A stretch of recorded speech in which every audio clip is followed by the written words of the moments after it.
Welcome to my YouTube channel Prem math classes. आज हम लोग पढ़ेंगे एक्सरसाइज 13.4। क्लास 10 का ये है एक्सरसाइज 13.4, जिसको हिंदी में बोलते हैं छिनक। ठीक है, तो यह छिनक का यह फिगर है। ठीक है, छिनक का फिगर देख सकते हैं। जो एग्जाम के लिए इसमें से जो जो इंपॉर्टेंट क्वेश्चन वो आपको बताए जा रहे हैं। 5 मार्क्स का ये एग्जाम में आएंगे। ठीक है, तो सबसे पहले हम इसके बारे में समझते हैं कि छिनक क्या है। तो आप इस तरह का देखे होंगे, जो घर में गिलास तो यूज करते होंगे, वही गिलास के आकार का ये छिनक है। इसमें दो त्रिज्याएं होते हैं। एक को यहाँ पे एक ऊपर में दिया हुआ त्रिज्या जिसको हम लोग R1 लेंगे, एक नीचे त्रिज्या दिया हुआ है जिसको हम लोग लेंगे R2, और ये जो लाइन खिंचा हुआ है जिसको हम लोग H बोलते हैं, और ये जो टेढ़ा वाला लाइन है जिसको हम लोग L बोलते हैं। देख लिया, ये जो लाइन है ओ यहाँ से यहाँ तक का, जिसको हम लोग R1 बोलते हैं, इसको नाम देते O, इसको नाम देते A, इसको नाम दे दिए B, और इसको नाम दे दिए C। तो OA R1 हो गया, BC हो गया R2, और जो O से B तक गया जिसको हम लोग H बोलते हैं, और ये हो गया L। इसके लिए मात्र 4 फार्मूला है, टोटल 4 फार्मूला है। पहला फार्मूला है शंकु के छिनक का आयतन, तो होता है 1/3 पाई एच R1 का स्क्वायर प्लस R2 का square plus R1 into R2। उसी तरह से दूसरा नंबर में देखेंगे तिर्यक ऊंचाई। तिर्यक ऊंचाई को हम लोग L बोलते हैं, और L निकालने के लिए H square plus R1 minus R2 का होल स्क्वायर लिखना पड़ता है। उसी तरह से हम लोग देखेंगे थर्ड फार्मूला में छिनक का वक्र पृष्ठीय क्षेत्रफल। छिनक का वक्र पृष्ठीय क्षेत्रफल, तो वक्र पृष्ठीय क्षेत्रफल का फॉर्मूला जो होता है वो क्या होता है? फॉर्मूला होता है पाई L R1 प्लस R2। एक और लास्ट फॉर्मूला है छिनक का संपूर्ण पृष्ठीय क्षेत्रफल। छिनक का संपूर्ण पृष्ठीय क्षेत्रफल, इसका फॉर्मूला क्या होता है? तो इसका फॉर्मूला होता है पाई L R1 प्लस R2, जो ऊपर में दिया हुआ है, यहाँ जो दिया वही फॉर्मूला लिखेंगे, फिर प्लस करेंगे पाई R1 का स्क्वायर प्लस पाई R2 का स्क्वायर। यह छिनक के संपूर्ण पृष्ठीय क्षेत्रफल का फॉर्मूला होता है। तो टोटल यहाँ पे 1 2 3 4 फार्मूला इसमें पढ़ना है, और चारों फार्मूला से एग्जाम में बनेंगे। तो अब आइए हम लोग एक एक करके क्वेश्चन करते हैं, जो एग्जाम के लिए काफ़ी इंपॉर्टेंट है। अभी आपको मात्र 4 क्वेश्चन बताए जाएंगे, 4 से 5, और गारंटी है 100%। मैं आपको गारंटी देता हूँ, 99% नहीं 100%, कि इसमें से एक क्वेश्चन आपके एग्जाम में गारंटी के साथ कि आएंगे। वो मात्र 4 क्वेश्चन में ही एग्जाम में एक क्वेश्चन आपके आएंगे, गारंटी के साथ मैं बता रहा हूँ। तो आइए एक एक करके वो क्वेश्चन करते हैं। फर्स्ट नंबर का क्वेश्चन आप देख सकते हैं, लिखा हुआ कि पानी पीने वाला एक गिलास 14 सेंटीमीटर ऊंचाई वाले एक शंकु के छिनक के आकार का है, और दोनों वृत्ताकार सिरों के व्यास 4 सेंटीमीटर और 2 सेंटीमीटर। इस गिलास की धारिता ज्ञात करना है। तो यहाँ देखेंगे कि गिलास जो है 14 सेंटीमीटर ऊंचा है, मतलब H दिया हुआ है, और यहाँ देखेंगे 4 सेंटीमीटर जो है वो व्यास है। तो व्यास का मतलब ये हो गया D1 और ये हो गया D2। तो गिलास की धारिता निकालना है। तो देखते कैसे निकालेंगे। फिगर बनाते सबसे पहले तो यहाँ पे हम लोग लिखते हैं, एक शंकु का छिनक बना लेते हैं। यह देखिए, यह छिनक हो गया। फिगर से भी नंबर मिलते हैं, इसीलिए फिगर को छोड़ना नहीं है। और यह हो गया इसका त्रिज्या, तो यह हो गया R1, और यह हो गया R2, और इसमें से H दिया हुआ है। तो R1 जो दिया, मतलब R1 यहाँ पे दिया हुआ नहीं है, यहाँ पे दिया हुआ है D1 इक्वल टू दिया हुआ है 4 सेंटीमीटर। तो R1 इक्वल टू हो जाएगा D1/2 इक्वल टू 4/2, काटेंगे तो हो जाएगा 2 सेंटीमीटर। उसी तरह से हम लोग देखेंगे, यहाँ पे दिया हुआ है D2 इक्वल टू दिया हुआ है आपका क्वेश्चन में 2 सेंटीमीटर। तो लिखेंगे यहाँ पे R2 इक्वल टू होता है D2/2, तो यहाँ हो जाएगा 2/2, और काटेंगे तो 1 सेंटीमीटर। इसके अलावा हमारा H दिया हुआ है, H कितना दिया हुआ? तो H दिया हुआ है यहाँ पे 14 सेंटीमीटर। तो क्वेश्चन यहाँ पे बोला गया है कि गिलास की धारिता लिखने के लिए, तो हम लोग लिखेंगे यहाँ पे गिलास की धारिता। धारिता का मतलब याद रखिएगा किसको बोलते हैं? धारिता का मतलब होता है आयतन। समझ गए? धारिता का मतलब आयतन, और आयतन का फॉर्मूला लगाएंगे। तो फॉर्मूला आयतन का क्या लगता है यहाँ पे? 1/3 पाई H, फिर यहाँ पे R1 का स्क्वायर प्लस R2 का स्क्वायर प्लस R1 और R2, यह फार्मूला होता है। जो अभी हमने फार्मूला बताया था, अब इसको वैल्यू को पुट करते हैं। 1/3 पाई का वैल्यू यहाँ पे जब नहीं दिया रहेगा तो हम लोग लेंगे 22/7। H का वैल्यू दिया हुआ है 14, R1 का जो वैल्यू है यहाँ पे R1 कितना था? 2, तो लिखेंगे 2 का स्क्वायर प्लस R2 कितना, R2 यहाँ पे 1 है तो लिखेंगे 1 का स्क्वायर प्लस 2 इंटू 1। अब इसको सॉल्व करते हैं तो 1/3, देखिए ये 7 से कट जाता है, 7 एकम 7, 7 दूनी 14, तो ऊपर में क्या बच गया 22 और गुना बच गया 2, और नीचे 2 का स्क्वायर करते हैं तो आता है 4, 1 का स्क्वायर किया 1 और 2 को 1 के साथ गुना किए तो 2, तो यहाँ बच गया 1/3 गुना 22 दूनी 44 और गुना देखिए 4 2 6 और 1 7। और जब हम इसको गुना करते हैं किसको 44 को 7 के साथ गुना करेंगे तो यहाँ आ जाएगा 308 और नीचे बचेगा 3। अब इसको हम लोग भागा दे करके देखते हैं, यहाँ पे देखिए भागा दे देते हैं। 308 को अगर हम लोग 3 से भागा देते हैं तो 3 एकम हो गया 3, कट गया, 3 का पहाड़ हम 0 नहीं आता है 0 लिखेंगे, फिर यहाँ पे 8, 3 दूनी 6 होता है, तो यहाँ घटाएंगे तो 2 बचा, ये जो 2 ऊपर चला गया और ये कहाँ गया नीचे। पहले यहाँ पे लिख लेंगे कितने बार में आता है, तो 3 दूनी 6 और ये 2 अब ऊपर चला जाएगा और ये 3 कहाँ जाएगा नीचे। तो हम यहाँ पे अब इसकी जगह पे हम लोग क्या लिख सकते हैं 102 और 2/3, ठीक है। और यहाँ पे लिखेंगे हम लोग 102 2/3 और यहाँ लिखेंगे हम लोग सेंटीमीटर क्यूब।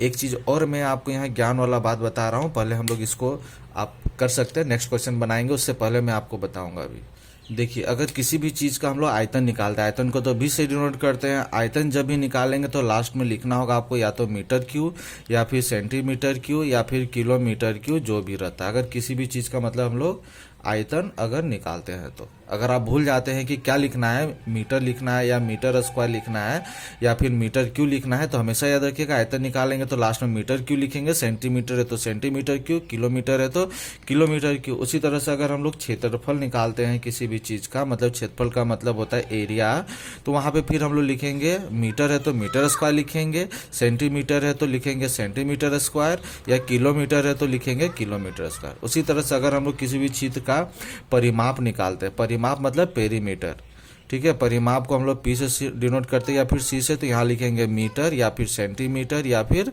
किलोमीटर, ठीक है। तो चलिए आइए नेक्स्ट क्वेश्चन हम लोग बनाते हैं 2 नंबर का क्वेश्चन में दिया हो कि एक शंकु के छिन्नक की तिर्यक ऊंचाई 4 सेंटीमीटर है तथा इसके वृत्ताकार सिरों के परिमाप परिधियां 18 सेंटीमीटर और 6 सेंटीमीटर। इस छिन्नक का वक्र पृष्ठीय क्षेत्रफल ज्ञात कीजिए। बहुत ही इंपॉर्टेंट क्वेश्चन है 2 नंबर वाला इस बार एग्जाम के लिए, और इसको ध्यान से देखेंगे कैसे बनाना है, क्योंकि मैं आपको कुछ अलग तरीके से बताऊंगा जो तुरंत बन जाएगा। अगर थोड़ा सा भी इसमें आपका ध्यान भटका और दूसरे रास्ते से चले गए सॉल्व करने के लिए तो फिर ये क्वेश्चन काफ़ी बड़ा बनेगा। तो हम इसको छोटा करके बनाएंगे, आप देखिए अभी तुरंत विश्वास हो जाएगा चुटकी में कैसे बनता है। इस क्वेश्चन को ध्यान से देखिएगा आप इसे। सबसे पहले देखेंगे कि L दिया हुआ है 4 सेंटीमीटर और एक परिधि दिया हुआ है, परिधि जो है वो दिया हुआ है 18 सेंटीमीटर। पहला परिधि है, 2 परिधि है तो परिधि बराबर 18 सेंटीमीटर है, और वृत्त की परिधि का फॉर्मूला पढ़े हम लोग 2πr पढ़े हुए, और यहाँ पे लिखेंगे हम लोग 18 सेंटीमीटर। तो यहाँ पे इसमें 2 R लगेंगे, ठीक है, जब छिन्नक है तो 2 R लगेंगे, तो इसको हम लोग R1 नाम देते हैं। और यहाँ पाई R1 को अकेले करते हैं तो देखिए यह 2 का पहाड़ कटेगा, 2 एकम 2 और 2 9 18, तो यहाँ पे लिखेंगे हम लोग 9 सेंटीमीटर, ठीक है। एक और परिधि दिया हुआ है, इसमें 2 परिधि है, तो दूसरा परिधि हम लोग इधर लिखते हैं, और दूसरा परिधि जो दिया हुआ है, दूसरा परिधि बराबर जो दिया हुआ है आपका वो दिया हुआ है 6 सेंटीमीटर, ठीक है। तो परिधि वृत्त की परिधि का फॉर्मूला पढ़े हैं 2πr पढ़े, बट यहाँ R1 लिया तो यहाँ पे लेंगे R2 बराबर 6 सेंटीमीटर, ठीक है। तो ये देखिए 2 से काटते हैं इस चीज़ को तो कट जाता है 3 बार में, मतलब हो गया πr2 बराबर 3 सेंटीमीटर, ठीक है। तो एक πr1 बराबर आया 9 सेंटीमीटर, πr2 बराबर 3 सेंटीमीटर। आप लोग क्या गलती करेंगे, यहाँ से आप R1 निकालेंगे और यहाँ से R2 निकालेंगे, पाई का वैल्यू को यहाँ पुट कर देंगे तो फिर ये लंबा बनेगा, प्रोसेस बनेगा, आंसर आएंगे बट लंबा बनेगा, जो आपका मन को भटका देगा, फिर आप हिम्मत हार सकते हैं, फिर आंसर भी गलत हो सकता है, ठीक है। तो हम लोग इसको अब आगे जो फार्मूला दिया गया है छिन्नक का वक्र पृष्ठीय क्षेत्रफल निकालना है, तो वक्र पृष्ठीय क्षेत्रफल का फार्मूला क्या होता है छिन्नक का, यहाँ लिख देते हैं। छिन्नक का वक्र पृष्ठीय क्षेत्रफल का फार्मूला क्या होता है, तो फार्मूला होता है πl, फिर होता है R1 प्लस R2, ये फार्मूला होता है। तो हम यहाँ क्या करेंगे, पाई को अंदर ले जाते, एल को बाहर में ही रहने देंगे, पाई को अंदर ले जाएंगे तो हो जाएगा πr1 प्लस πr2। अब यहाँ पे एल, एल तो कितना दिया हुआ है 4 सेंटीमीटर है, देखेंगे यहाँ पे लिख देते हैं 4। पाई आर वन यहाँ पे दिया हुआ है 9 और पाई आर टू दिया हुआ है यहाँ पे 3। तो यहाँ लिखेंगे 4 और गुना करेंगे 9 और 3 को जोड़ते तो कितना आता है 12। 12 को 4 के साथ गुना करते हैं 12 चौके 48। देखिए यहाँ पे क्या निकालने बोल रहा था क्षेत्रफल, तो क्षेत्रफल मतलब सेंटीमीटर में, तो यहाँ क्या लिखेंगे सेंटीमीटर स्क्वायर। अगर आयतन रहता तो यहाँ पे 3 लिखता है, परिमाप रहता तो केवल यहाँ पे सेंटीमीटर रहता। ठीक है, तो नेक्स्ट क्वेश्चन हम लोग बनाते हैं। थर्ड क्वेश्चन देखिए यहाँ पे दिया हुआ है कि एक तुर्की टोपी एक शंकु के चिन्ह के आकार का है। ठीक है, ये आकृति दिया हुआ है, यहाँ पे इसका फिगर दिया हुआ है। यदि इसके खुले सिरे की त्रिज्या 10 सेंटीमीटर, खुले सिरे की मतलब त्रिज्या जो दिया हुआ 10 सेंटीमीटर है, ऊपरी सिरे की त्रिज्या 4 सेंटीमीटर, मतलब ऊपर वाला 4 है और नीचे वाला जो है वो 10 सेंटीमीटर दिया है। टोपी की तिर्यक ऊंचाई 15 सेंटीमीटर, तिर्यक ऊंचाई का मतलब क्या होता है एल दिया हुआ है। ठीक है, तो इसके बनाने में प्रयुक्त पदार्थ का क्षेत्रफल ज्ञात करना है। ध्यान से देखेंगे, जो टोपी होता है ऊपर की ओर ढका हुआ रहता है, नीचे क्या रहता है खुला रहता है। तो जिधर खुला है उधर का क्षेत्रफल हम लोग कैसे बनाएंगे उसको सॉल्व करके मैं दिखाता हूं। ठीक है, हम लोग देखेंगे इस क्वेश्चन में कि R1 इक्वल टू दिया हुआ है 10 सेंटीमीटर, R2 इक्वल टू दिया हुआ है 4 सेंटीमीटर और तिर्यक ऊंचाई को हम लोग L बोलते हैं और L इक्वल टू दिया हुआ है यहाँ पे देखेंगे 15 सेंटीमीटर। तो ये जो टोपी है ऊपर से ये पैक रहता है, ठीक है, और नीचे तरफ खुला रहता है। तो जो पैक है उधर का जो त्रिज्या दिया हुआ है R2 बराबर वो दिया हुआ है 4 सेंटीमीटर और जो नीचे की त्रिज्या वो R1 बराबर दिया हुआ है 10 सेंटीमीटर। ठीक है, ये नीचे वाला R1 हो गया, ऊपर वाला को हम लोग R2 लिए हैं। तो यहाँ पे प्रयुक्त पदार्थ का क्षेत्रफल लिखेंगे हम लोग, प्रयुक्त पदार्थ का क्षेत्रफल मतलब शंकु के संपूर्ण पृष्ठीय क्षेत्रफल। यहाँ पे छिन्नक का संपूर्ण पृष्ठीय क्षेत्रफल का फार्मूला हम लोग क्या जानते हैं, फार्मूला होता है कि pi L R1 plus R2 plus होता है यहाँ पे पाई R1 का स्क्वायर प्लस होता है पाई R2 का स्क्वायर। देखेंगे यहाँ पे pi L R1 plus R2 पाई R1 का स्क्वायर प्लस पाई R2 का स्क्वायर, मतलब पाई R1 जो हो गया ये इसका क्षेत्रफल हो गया विरीत वाला क्षेत्रफल, पाई R2 जो हो गया ये विरीत का क्षेत्रफल हो गया। बट यहाँ पे तो खुला है, तो इस खुला है तो ये वाला क्षेत्रफल हम लोग नहीं लेंगे। तो यहाँ पे R1 था तो हम लोग ये वाला R1 वाला क्षेत्रफल हम लोग यहाँ पे नहीं लेंगे। तो नहीं लेंगे तो अब क्या बच जाएगा पाई R2 स्क्वायर, तो यहाँ लिख देंगे हम लोग प्लस पाई R2 का स्क्वायर। क्यों नहीं लिए नीचे वाला, क्योंकि नीचे वाला खुला है। मान लेते कि अगर हम एक घर है और इस घर को हम लोग 4 गो दीवारी है, इस तरह 4 दीवार है घर में, तो हम लोग अगर घर में हम लोग पेंट करते हैं तो क्या करते हैं हम लोग चारों दीवारों को करते हैं, जमीन को तो पेंट नहीं करते हैं क्या, नहीं करते। अगर छत्ता रहा तो छत्ता को भी पेंट करते हैं, बट जमीन को नहीं करते हैं। तो उसका तो हमारे पास पैसा भी बच गया पेंट करने का और मेहनत भी बच गया। उसी तरह से ये जो टोपी है नीचे तरफ खुला है, तो नीचे का तो हमको कोई मेहनत नहीं लग रहा, तो उसका हमको कोई निकालने का जरूरत नहीं, इसीलिए हम यहाँ पे इसका न निकाल करके पाई R1 वाला फार्मूला नहीं लगाए। अब इसको सॉल्व करते हैं तो पाई का वैल्यू हो जाता है 22/7, एल का वैल्यू जो होता है वो दिया हुआ है यहाँ पे 15, R1 जो है वो 10 है प्लस R2 कितना है 4 है और प्लस पाई का वैल्यू हो गया 22/7। R2 देखेंगे R2 कितना दिया हुआ है यहाँ पे, तो 4 गुना 4। अब यहाँ पे लिखेंगे 22 गुना 15 गुना 10 को 4 के साथ जोड़े तो आया 14, नीचे क्या बच गया 7। अब यहाँ पे बच गया देखिए यहाँ पे 22/7 और 4 को 4 के साथ गुना किया तो 16, ये 7 दूनी 14 कट गया। अब हम लोग देखेंगे कि यहाँ बच गया 22 गुना 15 गुना 2 और इधर बच गया 22 गुना 16/7। तब इसको सॉल्व करेंगे तो इसको सबको गुना करते हैं हम लोग, तो गुना करने पर जो आता है यह गुना करके देखते हैं कितना आता है। इसको गुना करते हैं 15 दूनी 30, 30 दूनी यहाँ पे 15 दूना 30, 30 दूनी 60, तो 0 6 और 6 इतना आएगा। ठीक है, और इधर प्लस इस दोनों को गुना करते तो आता है 3 5 2 और नीचे हो गया 7। इसके नीचे कुछ नहीं 1 एलसीएम लेंगे तो नीचे लिखाएगा 7 और 7 को इसके साथ गुना करेंगे तो आएगा 4 6 2 8 और प्लस हो गया 3 5 2। अब जब ये दोनों को जोड़ते हैं हम लोग तो जोड़ने पर कितना आता है, ये दोनों को जोड़ते हैं तो आता है 4 9 7 2 और नीचे आ गया 7। और जब ये दोनों को भागा देते हैं तो 7 1 0 और 2/7 और ये क्षेत्रफल निकालना था, इसीलिए हम लोग क्या लिखेंगे यहाँ पे सेंटीमीटर स्क्वायर और ये हो जाएगा आंसर। इसको भागा दिए हैं, भागा देने के लिए भी मैंने सिखाया था। ठीक है, ये मैं बना करके मुझे प्रैक्टिस हो गया है। ठीक है, 4 9 7 2 भाई देखिए 7 7 49 हो गया, 7 एकम 7 और यहाँ 0 बच गया, फिर यहाँ पे 2 बच गया जो ऊपर और यहाँ पे 7 दे दिए। ठीक है। ठीक है, तो नेक्स्ट क्वेश्चन हम लोग देखते हैं। नेक्स्ट क्वेश्चन एक्चुअली इसका उदाहरण एग्जाम्पल इंपॉर्टेंट है, बट एग्जाम्पल बताने से पहले एक्सरसाइज का एक और क्वेश्चन जो लगता है कि इंपॉर्टेंट वो आपको बताया जा रहा है, ठीक है, फिर हम लोग इसको एग्जाम्पल में जाएंगे। 4 नंबर क्वेश्चन देखेंगे कि धातु की चादर से बना और ऊपर से खुला एक बर्तन शंकु के एक चिन्ह के आकार का है, जिसकी ऊंचाई 16 सेंटीमीटर, ऊंचाई मतलब h दिया हुआ है, और निचली और ऊपरी सिरे की त्रिज्याएं 8 सेंटीमीटर और 20 सेंटीमीटर है। मतलब नीचे 8 रहेगा R1 और ऊपर में R2 जो रहेगा वो 20 सेंटीमीटर। इसमें लिखा 20 रुपये प्रति लीटर की दर से इस बर्तन को पूरा भर सकने वाले दूध का मूल्य ज्ञात करें।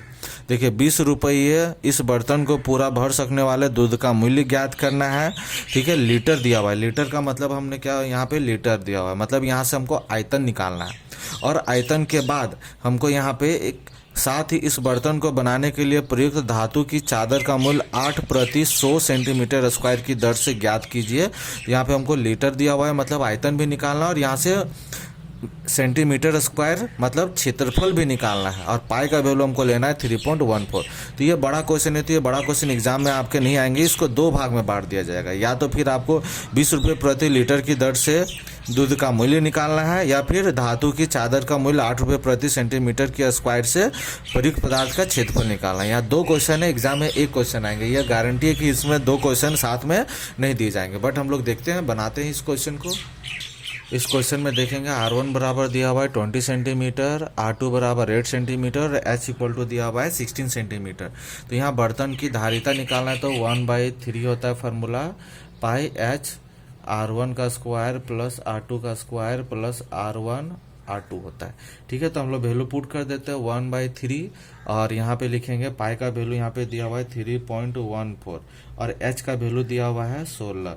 R1 का स्क्वायर है, तो R1 की जगह पे हम लोग लिखेंगे 20 का स्क्वायर प्लस R2 दिया हुआ R2 है, तो यहाँ लिखेंगे 8 का स्क्वायर प्लस 20 × 8, ठीक है। अब यहाँ पे लिखेंगे 3.14 गुना 16, और नीचे हो जाएगा 3। अब यहाँ पे देखेंगे 20 का स्क्वायर करते हैं तो आता है 400। उसी तरह से 8 का स्क्वायर अगर हम लोग करते हैं तो आता है 64। फिर अगर 20 को 8 के साथ गुना करते हैं तो आता है 160। फिर यहाँ लिखेंगे 3.14 गुना 16/3, और फिर ये तीनों को जोड़ते हैं तो 400, एक 500 और 60 और 64 हो गया, सबको जोड़ देते हैं तो आ जाते हैं टोटल 624। और अगर हम लोग इसको 3 से काटते हैं, 3 से अगर हम लोग इसको काट देते हैं, ठीक है, तो 3 दूनी 6 हो जाता है, 3 का पार हम 2 नहीं आते इसलिए 0 लिखेंगे, 3 × 8 = 24। फिर यहाँ 3.14 गुना 16 गुना 208, और जब हम लोग ये तीनों को गुना करते हैं तो ठीक है, तो हम गुना करके देख लेते हैं मल्टीप्लाई करके। अगर हम लोग तीनों को गुना करते हैं तो आता है यहाँ पे कितना आएगा 1044.992। जब ये तीनों को हम लोग गुना किए तो इतना आया, और यह सेंटीमीटर में था तो यह सेंटीमीटर क्यूब। अब इसको सेंटीमीटर को लीटर में चेंज करना है, क्योंकि क्वेश्चन दिया हुआ है लीटर में। तो लीटर में चेंज करने के लिए हमको क्या करना होगा, इसको 1000 से डिवाइड करना होगा, 1 2 3, और यहाँ पे लीटर। और जब इसको भागा देते हैं तो यह भागा देने पर आ जाता है यहाँ 3 0 तो 1 2 3 आगे चल जाएगा, तो 10.449992 यह लीटर आएगा जब हम लोग इसको गुना करते हैं और 100 से भागा देते हैं। बट यहाँ पे क्वेश्चन में दिया हुआ है कि एक दिया हुआ है 20 रुपये प्रति लीटर की दर से मूल्य। तो मूल्य निकालना है, तो मूल्य के लिए 20 रुपया बोला। 1 लीटर का मूल्य कितना है 20, तो हमारे पास इतना लीटर है, तो हम लोग इसको 20 के साथ गुना कर देते हैं। तो गुना करेंगे तो 10.449 आगे भी है बट इतना ही लिखते हैं। और जब हम लोग ये दोनों को मल्टीप्लाई करते हैं तो मल्टीप्लाई करने से ये आ जाएगा 208.99, जो हम लोग लिखेंगे 209 और यहाँ पे लिख देते हैं यह रुपया। ये हो गया 209 रुपया। मतलब यहाँ देखिए 9 है, ठीक है, तो यहाँ 5 से ज़्यादा है, ठीक है, 5 से ज़्यादा रहता तो उधर हट जाता और 8 जो बढ़ जाएगा वो 9 हो जाएगा। अब नेक्स्ट क्वेश्चन देखते हैं। देखेंगे इस क्वेश्चन में अब हमको जो बनाना है इसका वक्र पृष्ठ क्षेत्रफल निकालना है, जिसके लिए L निकालना होगा। L का फॉर्मूला था h² plus R1 minus R2 का होल स्क्वायर, और H दिया हुआ है यहाँ पे 16 है तो 16 का स्क्वायर लिखे हैं, प्लस R1 20 है, R2 8 है। तो अब हम लोग 16 का अगर स्क्वायर करते हैं तो कितना आता है 256, प्लस 20 का स्क्वायर करते हैं तो आता है 400 माइनस अगर 8 का स्क्वायर करते हैं तो आता है 64। अब यहाँ पे लिखेंगे हम लोग 256 प्लस 400 में से 64 अगर हम लोग घटाते हैं तो 400 में अगर हम लोग 64 घटाते तो इधर 300 बच जाता है 300 और यहाँ पे हो जाता है 26। अब जब ये दोनों को अगर हम लोग जोड़ते हैं तो दोनों को अगर हम लोग जोड़ते हैं तो आता है 6 6 12 5 2 7 और 1 8 3 2 आ गया 5। थोड़ा सा गलत लग रहा है, थोड़ा हम इसको चेक कर ले रहे हैं। माफ़ी चाहता हूँ दोस्तों, हमने यहाँ पे गलत कर दिया था। ये जो है R1 माइनस R2 का यहाँ पे होल स्क्वायर है, मतलब कि 20 में से हमको 8 को घटाना था और फिर उसके बाद हमें उसका स्क्वायर करना है। तो यहाँ पे 20 में से 8 घटाएंगे तो यहाँ बचेगा 12। 12 का स्क्वायर करते हैं तो आता है 144 और फिर 144 को 6 और 4 को जोड़ते हैं तो 10 होता है। 5 4 और 1 10 हो गया, 2 3 और 1 4। तो इसको निकालेंगे तो 20 सेंटीमीटर आएगा। अब हम लोग यहाँ पे निकाला हमको वक्र पृष्ठीय क्षेत्रफल। वक्र पृष्ठीय क्षेत्रफल निकालना है तो फार्मूला हम लोग पढ़े हैं pi L R1 plus R2, ये फार्मूला हम लोग पढ़े हुए हैं। तो यहाँ पे पाई का वैल्यू हो जाएगा 3.14 होता है 14। एल का वैल्यू दिया हुआ है, एल का वैल्यू अभी हम लोग निकालें। एल इक्वल टू आ गया है 20। R1 हम लोग जो था 20 प्लस 8। अब यहाँ लिखेंगे 3.14 गुना 20 और गुना 20 और 8 कितना हो जाएगा 28, ये आया है। अब तीनों का अगर हम लोग यहाँ पे गुना करते हैं तो तीनों को मल्टीप्लाई अगर करते हैं तो आता मल्टीप्लाई करने से 1758.4 सेंटीमीटर स्क्वायर। ठीक है, ये आया 1758.4 सेंटीमीटर स्क्वायर। इस देखेंगे अब वृत्तीय आधार का क्षेत्रफल निकालेंगे जो होता है पाई आर स्क्वायर पाई R2 का स्क्वायर। तो पाई का वैल्यू 3.14, R2 जो दिया हमारा 8 × 8 है। ठीक है, तो अब ये जब तीनों को अगर हम लोग मल्टीप्लाई करते हैं तो हमारा आता है यहाँ पे 200.96। ये एक्चुअली हमें इसी फार्मूला में यहाँ पे ये फार्मूला लिख करके बनाना था। ठीक है, जो इससे पहले हम लोगों ने एक क्वेश्चन बनाया था उसके अनुसार से हम लोग यहाँ पाई R2 यहाँ पे लिख करके बनाते तो एक लाइन में बन जाता, बट ये लंबा हो गया थोड़ा। ठीक है, अब हम लोग यहाँ पे लिखेंगे कुल क्षेत्रफल। कुल क्षेत्रफल में हम लोग ये दोनों को जोड़ेंगे 1758.4 प्लस 200.96। और जब ये दोनों को हम लोग जोड़ते हैं तो यह क्वेश्चन हमारा जो आता है जोड़ने से अगर इन लोग को जोड़ते हैं तो आता है 1959.36 सेंटीमीटर स्क्वायर। अब यहाँ पे स्पेस कम हो गई, इस वजह से हमें इसे मिटाना पड़ेगा। मिटा करके आगे मैं लिखता हूँ। ठीक है, आप उम्मीद करते हैं कि आप इसे उतार लिए होंगे। अब यहाँ लिखेंगे हम लोग 8 रुपये प्रति 100 सेंटीमीटर स्क्वायर या 100 सेंटीमीटर स्क्वायर की दर से मूल्य बराबर लिखेंगे 8/100 और गुना यहाँ पे आया था 1959, तो लिखेंगे यहाँ 1959.36।